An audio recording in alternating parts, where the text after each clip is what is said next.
So it's my great pleasure to introduce Orly Shenker, who everybody knows, of course, in this room, but I'll say a couple of words. She's a very well-known philosopher of physics and philosopher of mind. And with the gentleman over there, who's hiding, Mayhemo, he published a very influential book a few years ago, Maxwell's Demon. There must be a subtitle, which I don't quite know. Is there a subtitle to the book? It's The Road to Maxwell's Demon. Conceptual foundation. Okay. Yeah. And she's been doing lots of interesting work on issues that are in the borderline of philosophy of physics and philosophy of mind now. And that's partly the subject of the talk today, intuition versus analysis, physicalism in physics and in neuroscience. So, Orly. Thank you very much. Wait until the end of the talk, maybe you'll read this. So, of course, as usual, the title that I gave for this conference was too ambitious, and as always is always the case, and I'll do a part of it, but I hope it will be the main part. So our topic is the relevance of philosophy of science to science, and this raises two questions. One is it relevant indeed? Maybe it's not. We should re-examine the presupposition of this title.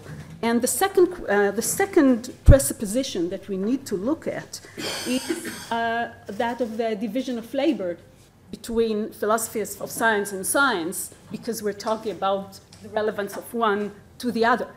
So these are the two points on which I will focus in my talk.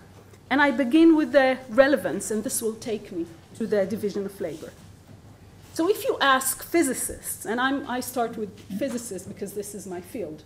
If you ask physicists about the relevance of philosophy of science and philosophy in general to physics, you'll find two kinds of answers.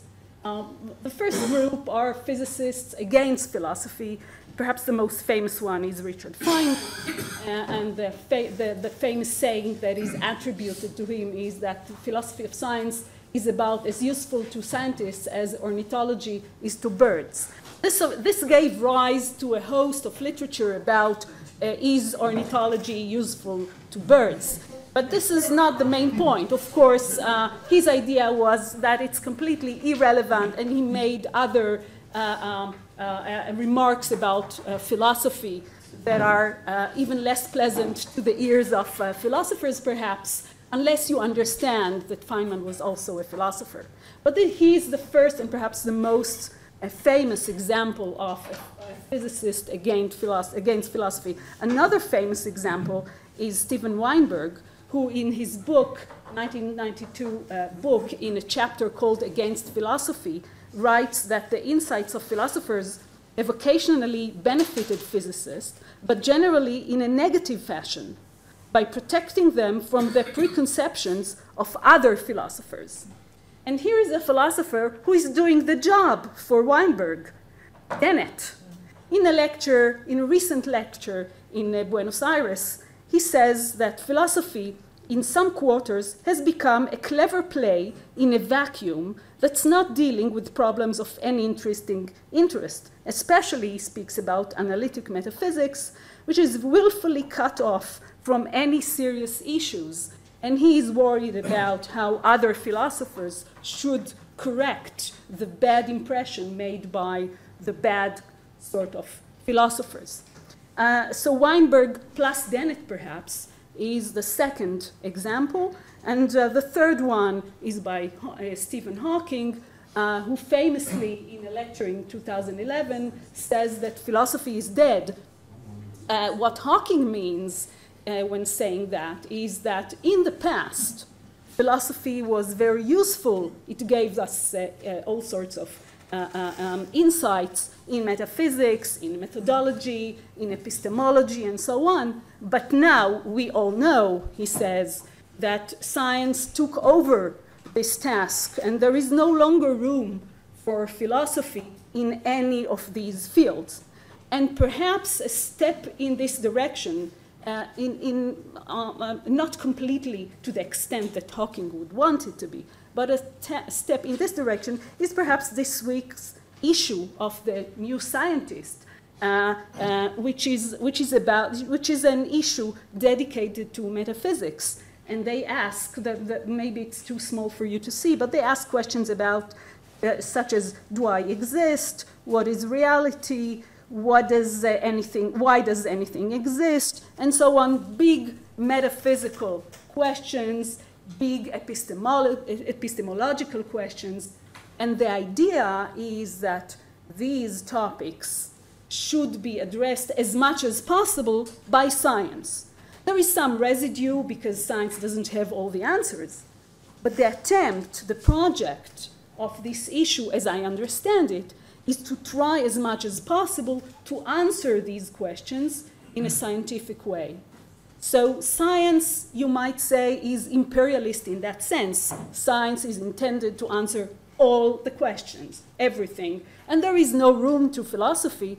And of course, in that way, philosophy is irrelevant to science. It's just, we don't need it anymore. It's useless. It's dead.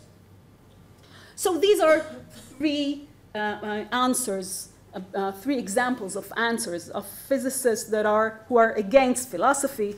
According to them, philosophy is useless or harmful or dead. There is nothing more to say about this, according to them.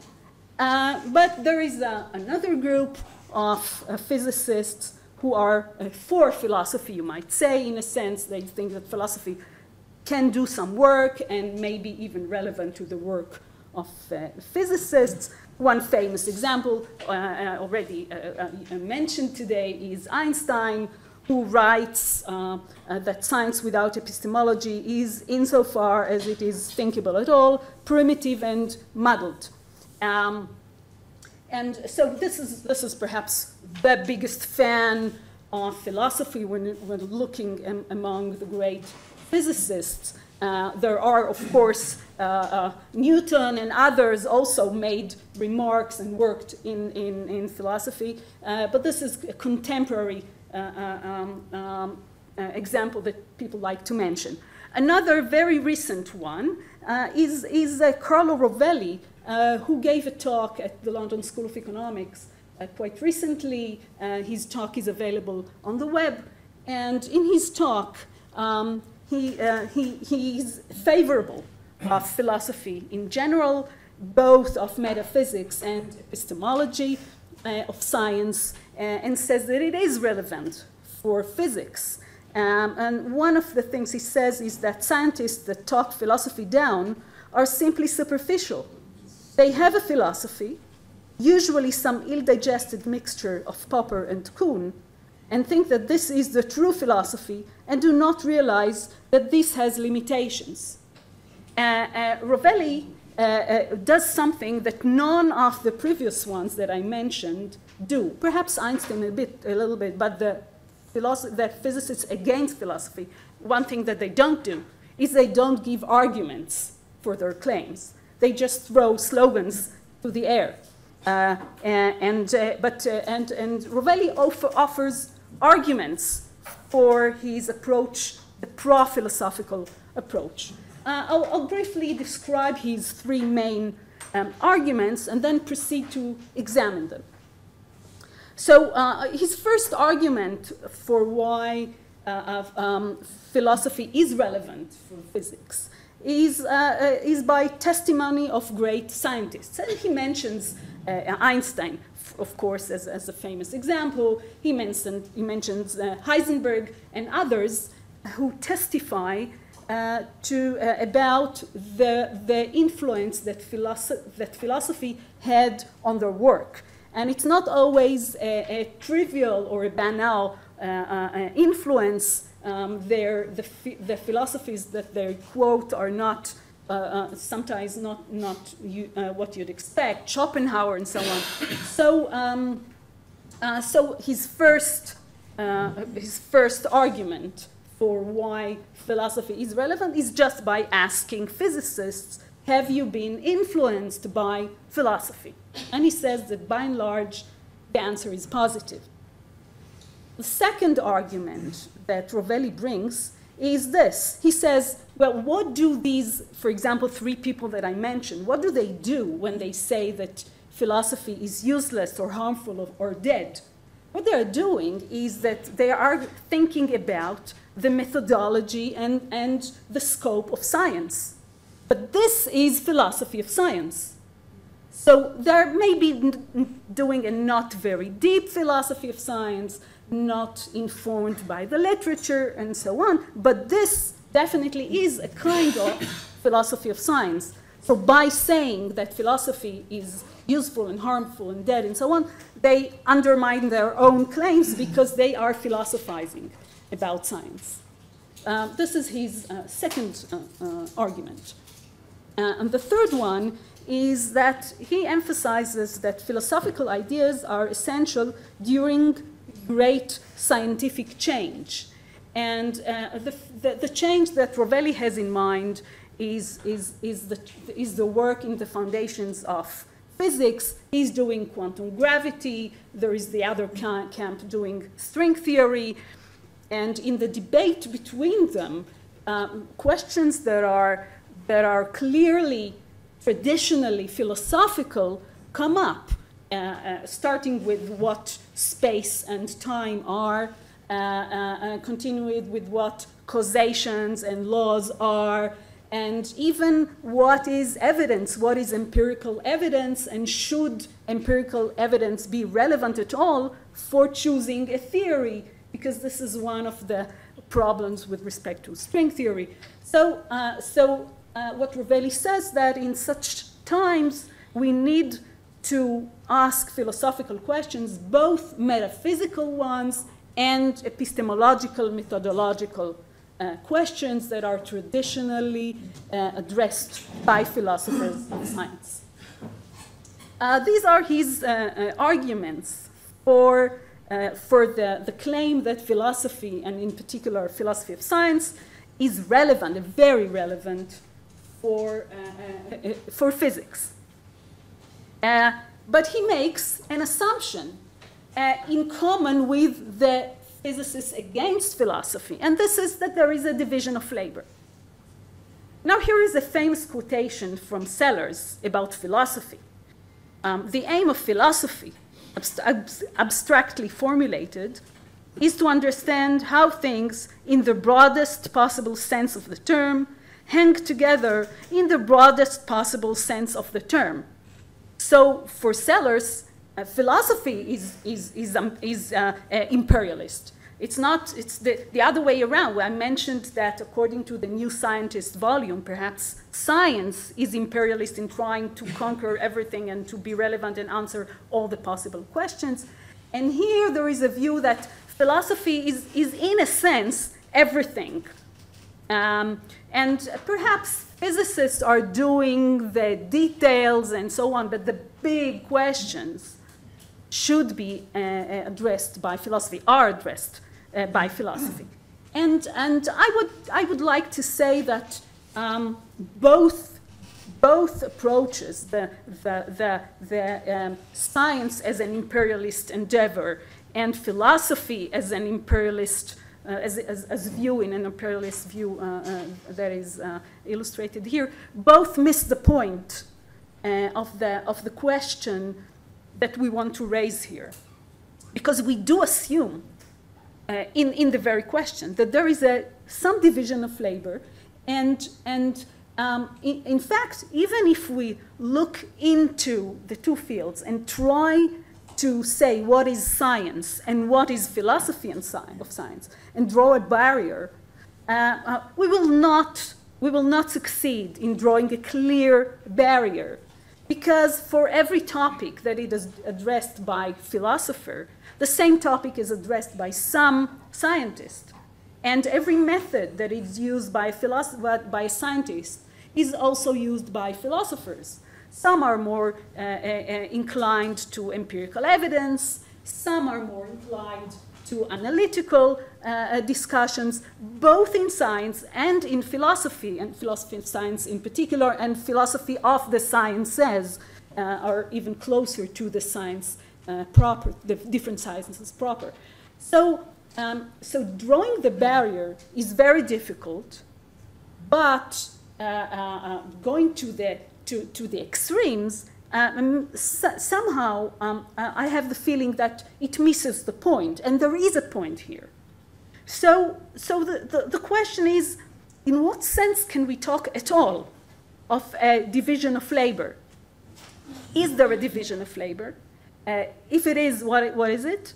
And if there is no division of labor, then why do we still think in terms of philosophy and of science? And there is a sense. It's not a silly distinction. There is something to it. So this is the direction to which I would like to take us now. So I'll say a few general remarks about this, and then address a case study. Because I think that case studies will illustrate both the problem and how to address this problem of the division of labor. So here is a claim, and it's very general, it's very rough. I will more illustrate it than argue for it. The claim is, and it is with respect to Rovelli's 3 arguments, and also I'll see how it applies to the anti-philosophical physicists. So the claim is that at some key moments in the history of science and of philosophy, the conclusions of philosophical arguments, we need to say what philosophy is, but we have an intuition about this. So the conclusion of philosophical arguments are endorsed by scientists, and thereafter, the scientists examine only their own arguments with these philosophical conclusions as premises. And vice versa. Sometimes philosophers will take the bottom line of scientific arguments and examine them further and not question them, but just work on them. And this is good. I'm not saying this is a bad habit. This is just a general description of the state of affairs in interesting cases. And I'd like to elaborate, not argue so much for this claim, which is very general and rough. So I'll just see what are some of its implications and how it affects the way we can understand some case studies. So this is the general claim. And of course here, there is no division of labor, but there is some division. And it's this subtle division that is, I think, the maximum we can have as far as division of labor goes. So we have these 3 physicists, again, philosophy, who says that philosophy is useless or harmful or dead. And in light of my claim, here is what this might mean, because they don't give serious arguments. So here are possible ways of understanding what they can possibly mean. Start with the useless argument, Feynman. After philosophical or other ideas have already been adopted, re-endorsing them by scientists is useless. So Feynman assumes metaphysical and epistemological ideas taken from philosophy, but then he doesn't go on to discuss these ideas. They are already there. Historically, they came from philosophy, but who cares? So it's useless to re-discuss this. It's already given. Weinberg. If you want to stick to older philosophical conclusions, then facing new philosophical ones is harmful. So he doesn't want to go back. He has his assumptions. He doesn't want to re-examine them. This is harmful. This is confusing. The philosophers can go on doing what they do as long as they don't bother us physicists doing our work, taking as assumptions the conclusions of previous philosophies. So this is for Weinberg. And I think my interpretation of Weinberg has good grounds in his book. And finally, Hawking, who is, I think, the worst in that sense, worst in understanding the real foundational issues that are about that philosophy of science can offer him. So if you never re-examine the philosophical ideas at your foundations, then your roots are dead. And in what Hawking says, I think these are harsh words that I'm saying, but I think he deserves it. Because I think his claims are really not very serious about this. And these people have great influence on the thinking of others. They are respected as physicists, and so they allow themselves to say things. And so I don't spare words. I don't care if these are harsh claims that I'm making. I think they deserve it, and it's time to put it on the table. These are silly ideas, and they deserve to be seen as such. So this is what my rough claim entails for these people. And the next stage in my argument will be just by illustration. And my illustration will not be from physics, but from neuroscience. I will describe an experiment that was carried out in 2010. I'll describe it very briefly. You have here the reference if you like to study it further. And I think this is an extremely interesting case with respect to the role of philosophy in the scientific study.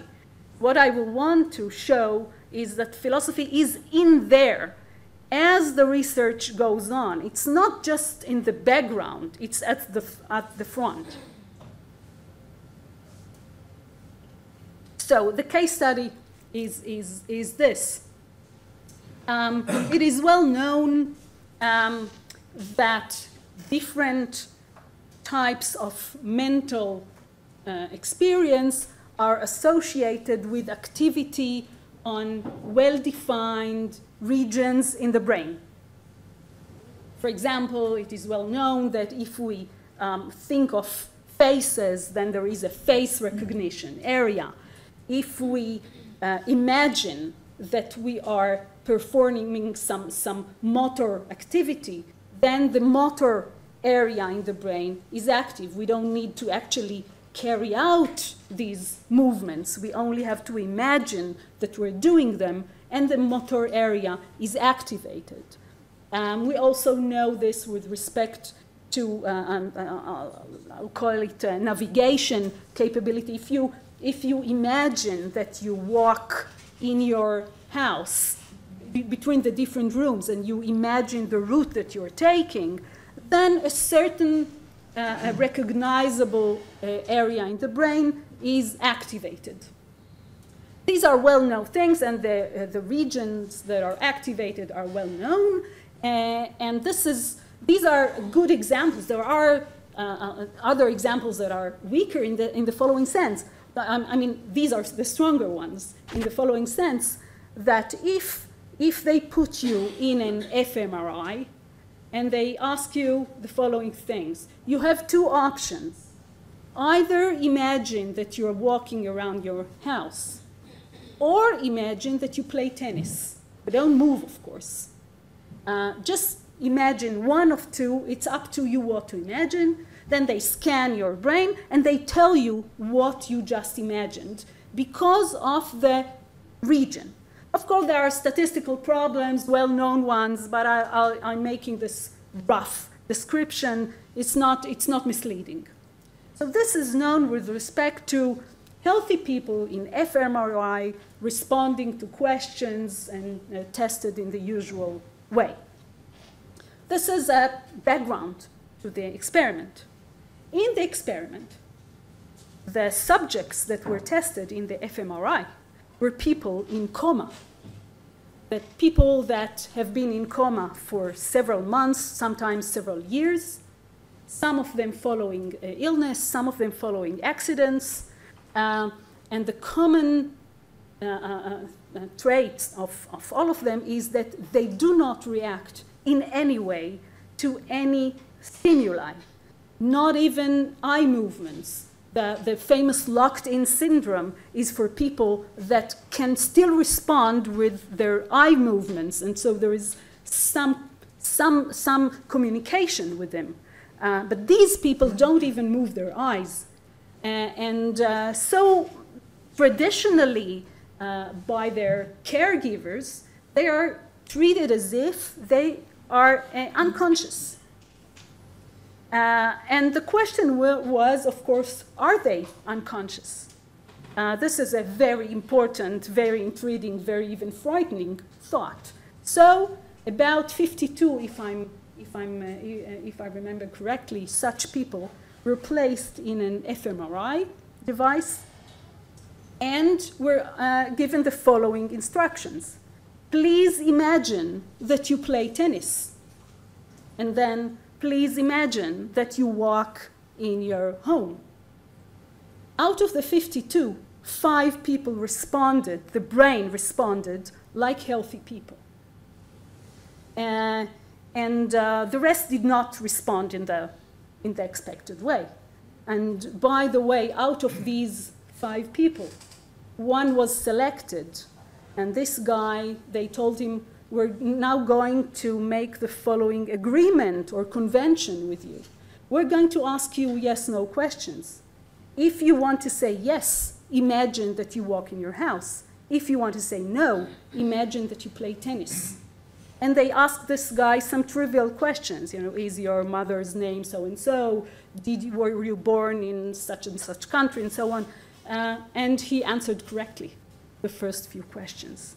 This is, of course, I don't know, it's spooky, it's creepy, it's frightening, it's revealing something very deep about our understanding about the connection between brain and mental states.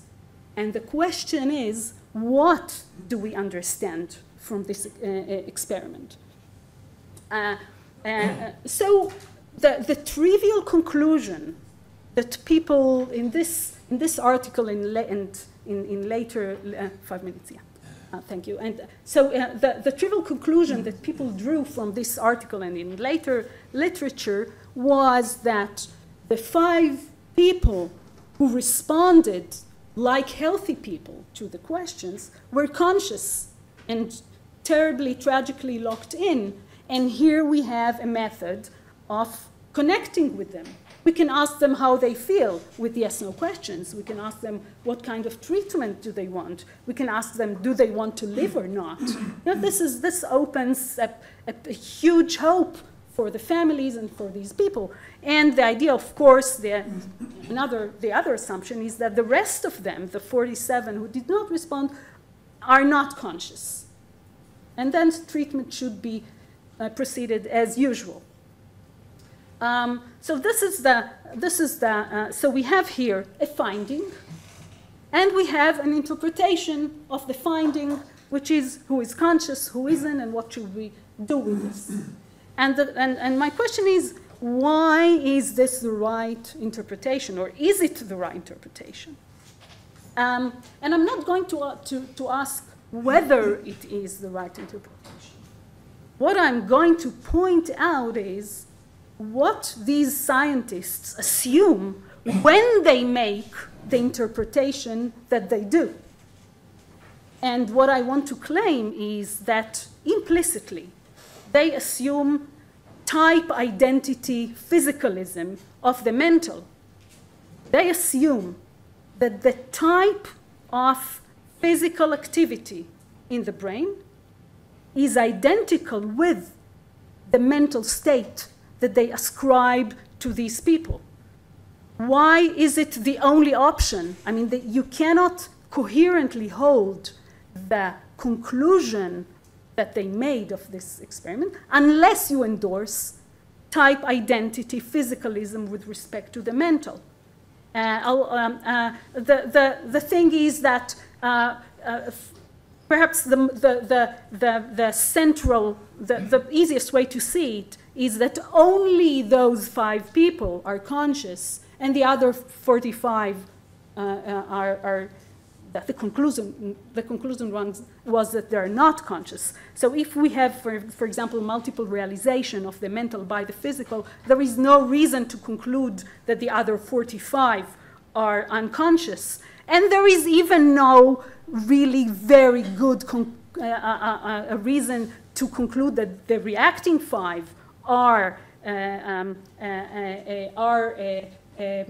have the mental states that we ascribe to them, because within their brain they were ill after all, they underwent accidents. Maybe everything works in a very different way. So why should we ascribe these mental states?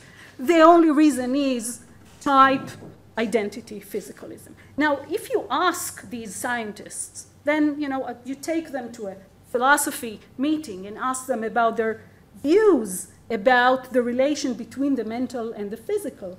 My guess is that most of them, at least, will not endorse type identity physicalism. This is a minority view, not only among philosophers, but also among scientists. Most of the scientists endorsed multiple realization, computational approaches, and so on. So, my guess is, I did not interview these people, but my guess is that there is an incompatibility between what they will explicitly endorse and what they implicitly endorse in their scientific research. And the question is, what's going on in this paper? Is this a science paper? Is this a philosophy paper? What's going on here? And of course, my conclusion is that there is no distinction. The scientists are actively doing philosophy in the lab as they are carrying out this experiment. So I started with the two questions. Is philosophy relevant to science, and is there a division of labor? And my conclusion are that philosophy is an integral part of science, and the effort of discovering what is in the universe is a unified and indivisible effort. Thank you very much. Amazing. Half an hour. There's a nine missing, or by 6. I'm missing? Grazie. There's a nine missing. Okay. But still, thank you so much. Okay, we've got 15 or just less than 15 minutes for questions, but Carl, May, this gentleman over there, Mauro. Yeah, sorry. I will do that. Turn it on with them. So that was great. Thank you, Orly. Because I was at Western Ontario for a couple of years, where now Adrian Owen is working. He was one of the authors of this paper you cited. I thought I would add a brief comment, which is that there is an ongoing big project happening there between philosophy people, philosophers of neuroscience, and people at the Brain and Mind Institute. So the article that you cited there does not seem to have any philosopher among the authors, but more recent articles are starting to have that. But I also want to question. This is I'd appreciate reference. This is an extremely interesting to have philosopher in the writers. Yes. But I want to question sort of the last thing you said, which was that these people in this article were doing philosophy, and that there was no division or anything. Because what I would, and I'm not sure that you have characterized the conclusions correctly, but if you did, and they did make the assertions they said about these 5 people being conscious and so forth, then it seems to me that they were jumping the gun, and they were indeed, as you point out, making an assumption of a philosophical nature about the relation between material states and states of mind, of consciousness. But they specifically were not doing philosophy because they were just making the assumption and not questioning it, not bringing it to the surface. And that's exactly where, if anything, they need help. I totally agree. It's very similar, but I think they did not mean it in the way that those anti-philosophical physicists meant it. But the idea is that you take conclusions, then you carry on with your research. You can't re-examine everything.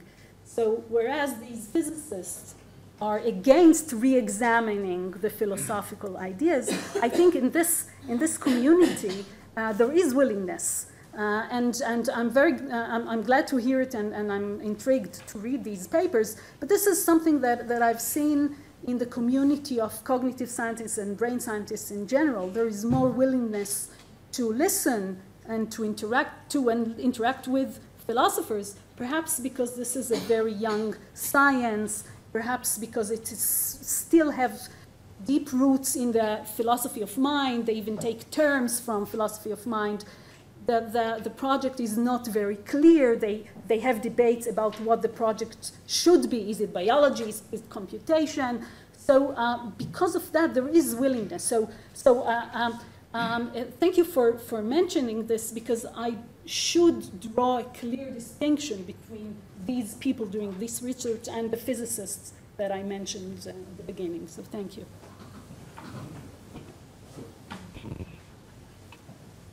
Okay, thank you, Stathis, and thank you, Orly, for the nice talk. I think that you're right in everything you've said.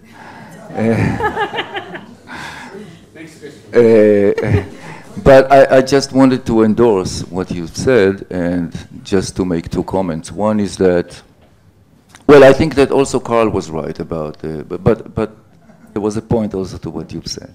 But anyway, just two comments. One is that with regard to physicists who are famous physicists who are against philosophy and express it vividly, I just want to say that I really think that these are silly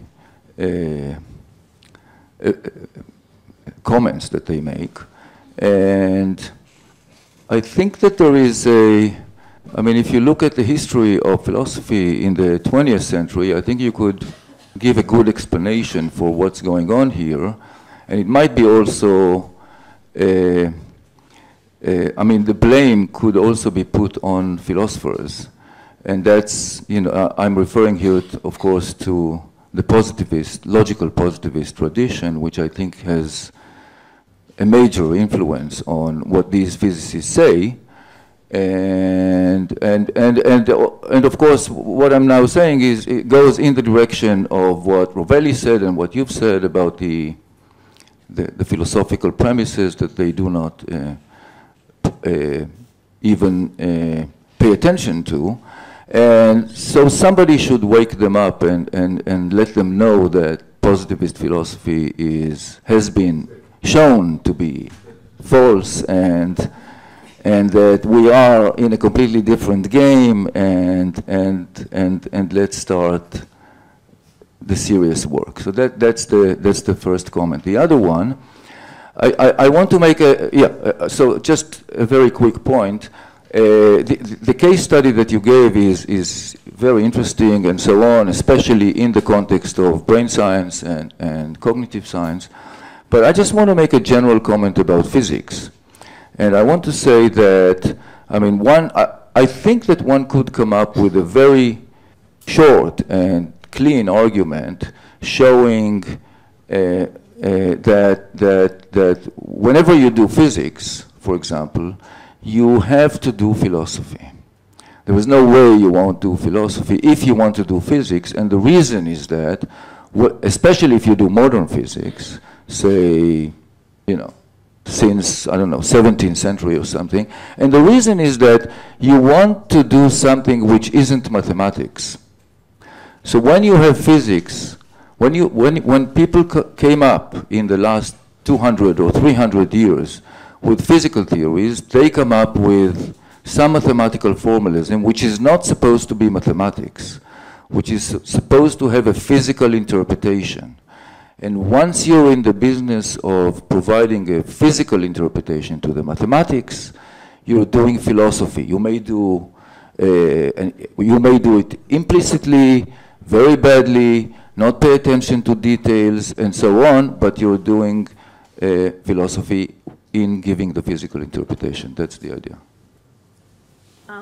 Yes, with respect to the last question, of course, there are also examples of cases where a philosophical analysis of scientific claims leads to a change of the scientific ideas. Sometimes physicists accept it, sometimes they don't. This is sometimes a social issue, but there are theorems that can be derived if you pay attention to the things that philosophers often discuss.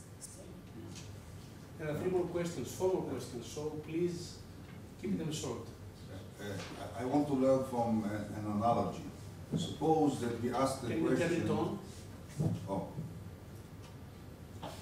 To learn from an analogy. Suppose that we ask the question, is particle physics relevant to the other branches of physics? And the answer could be given on 2 accounts. One, is particle physics essential in training a physicist in other branches? And the answer is, I believe, no. The other observation could be, what is the direction of citations? Is particle physics cited by other physicists in other branches? And again, it's very seldom that other branches of physics cite particle physics. And the analogy would be, between philosophy of science and science. Is philosophy of science essential in the training of a physicist? Empirically, I think no, because seldom is a physicist trained in philosophy of science.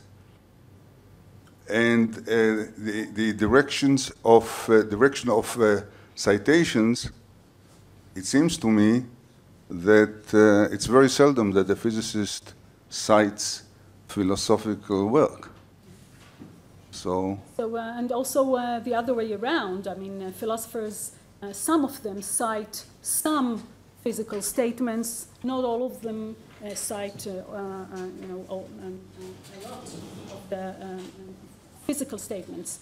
So it may go both ways. But apart from this, you're referring to some, let's say, social indicators of the structure.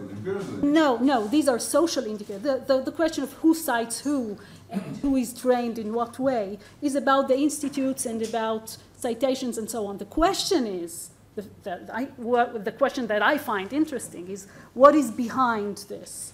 Is the assumption that physics is, for example, more fundamental in some sense? Is it because other sciences are reducible to physics or not?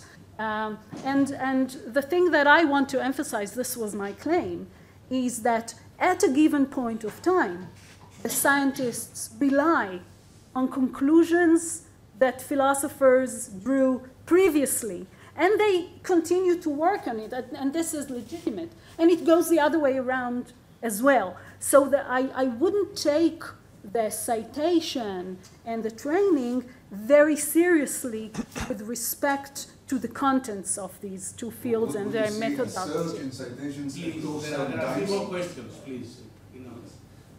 Yes. Yes, great talk, thanks. Were you assuming type identity theory as a sort of transcendental argument in order to make sense of what scientists were doing? Because I could think of a causal view, correlational view. There can be a correlational view. This is a small digression to philosophy of mind. So you can have a correlational view. You can make sense of the experiment in a dualist framework. Dualism is an interesting view and maybe even true. Who knows? But what I'm saying is that if, to the extent that the scientists will not want to endorse straightforward dualism, then they are doing type identity. Thanks.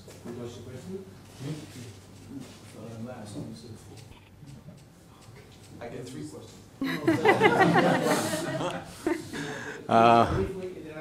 Yeah, no, I'm kidding.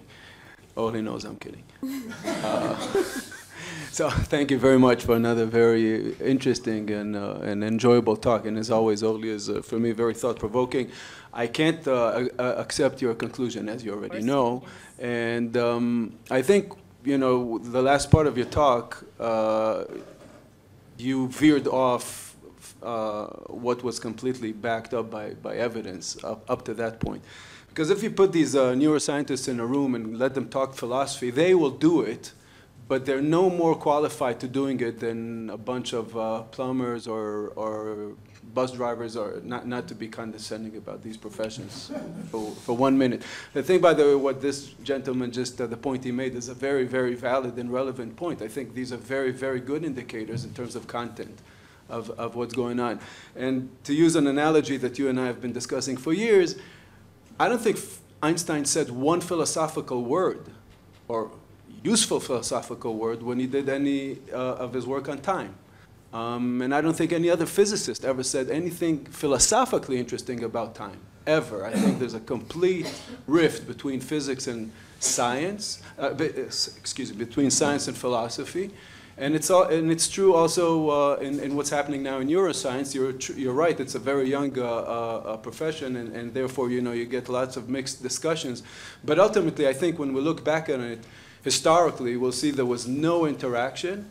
And just like with the philosophy of time, you know, looking back, I think there was no interaction. Okay, my second question.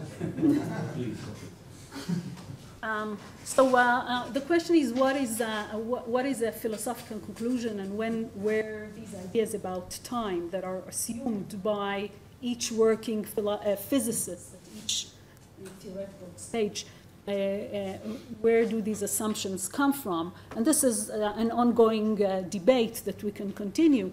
But the idea is that my emphasis was that this is a changing situation. At each point of time, what people take to be philosophical and what people take to be scientific may not be the same as in other times. So if we look, for example, now, which is, you know, interesting and revealing, then I do think that the ideas that physicists make philosophical assumptions about time may be not the right ones. Maybe they just endorse one possible interpretation of what time is and aspects and properties of time, and maybe they don't take into account everything that they need to take into account. And this is a point on which I think we agree, but what to do with this is the point of departure. So. Time for one last question. You want to ask a question? Yes. I wonder if I understood you correctly. You ascribe philosophy to these researchers. Do they really have a philosophy or just a bunch of ideas? How do you distinguish between the two? For instance, the issue of consciousness is widely discussed in psychology ever since. Do they have any idea of these when they decide who is conscious and who is unconscious? Yes. And especially when the methodology was flawed in having them listening while other means may be more effective in arousing their consciousness. That's a methodological. Yes. Well, perhaps there are other means. I'm just looking at this particular case, so I will not go into your last remarks.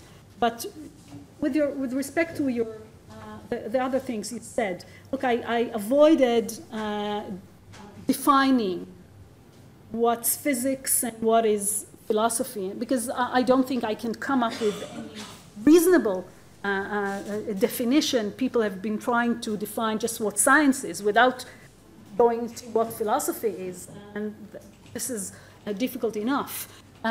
So I don't think there is a sharp distinction. I think they are truly part of the same project. So it's not that there is a gray area and there are black and white areas. There are not even black and white areas. It's all one big project. But within the project, at any given point of time, etc. What I said before.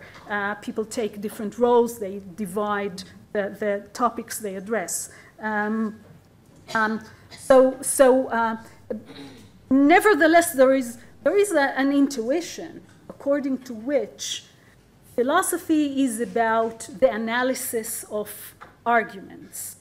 And this was my idea of giving the title of the talk, the too ambitious one, about intuition versus argument, where the conception is, and I don't think it's correct, but there is this conception that philosophers are doing the analysis, they are doing the arguments, and the physicists just take the conclusions of these arguments, not looking into the argument, just by intuition, selecting one conclusion, preferring it over other conclusions, not because of the argument, and then continuing. Maybe this is what they do, perhaps, because not everybody can do everything, and so it's legitimate. Just take a conclusion and run forward.